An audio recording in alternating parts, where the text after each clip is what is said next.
itu bukan hanya membangun masjid wakaf, tapi juga membangun pasar wakaf. Pasarnya wakaf. Hari ini kita nggak berdaya karena kita baru punya masjid wakaf. Padahal teman-teman mungkin ngerasain yang rukonya gede-gede. Baby shop saya yang dipanjang itu 100 juta setahun sewanya. Di Kedaton itu rata-rata 60 sampai 100 juta juga kayak gitu. Ya, tapi segede itu juga aset yang harus kita punya untuk menghasilkan selem. Yang gede kan kita bicaranya portofolio ya, bicaranya tentang blueprint kan, aset kan. Jadi ketika bicara tentang investing itu adalah upaya kita untuk membeli, membangun atau menyewa aset, itu disebut dengan investing. Usaha kita untuk membeli, membangun atau menyewa aset itu yang disebut dengan investing. Tapi aset baru dikatakan aset di blueprint itu ketika dia menghasilkan sales. Ketika dia bisa menghasilkan penjualan.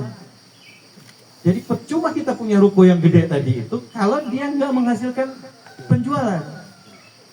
Baik itu di sisi mazhab OCF yang kita sebut dengan income, yang biasanya kita catat di income statement atau laporan pendapatan atau laporan laba rugi.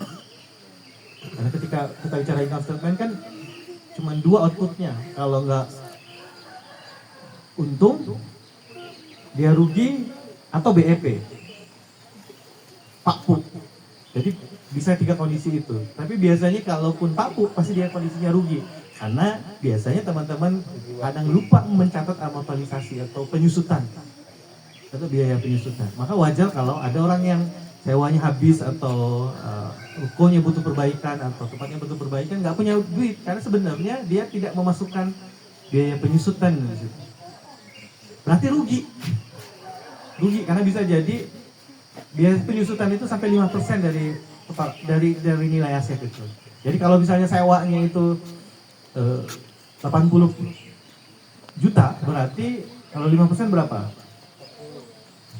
5% dari 80 berarti ada 4 juta yang harus disiapkan untuk memastikan bahwa bisa jadi ketika sewa lagi dia naik segitu gitu.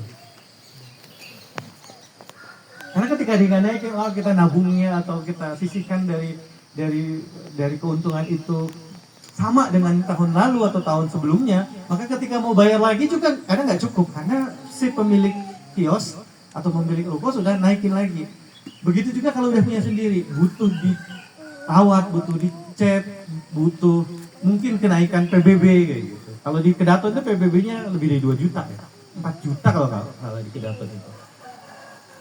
Nah, berarti ada biaya-biaya harus dilakukan di situ. So, kita bicaranya tentang bagaimana bisnis itu layaknya sebuah kendaraan yang harus kita jalankan, dan kita adalah sang founder yang sekaligus menjalankan posisi sebagai supir hari ini, driver hari ini, sebagai operator hari ini. Nah, ketika kita belum punya operator, belum punya CEO, belum punya direktur, belum punya GM gitu, berarti kan direkturnya kita sendiri. Hatta kita udah mendeklarasikan sebagai owner.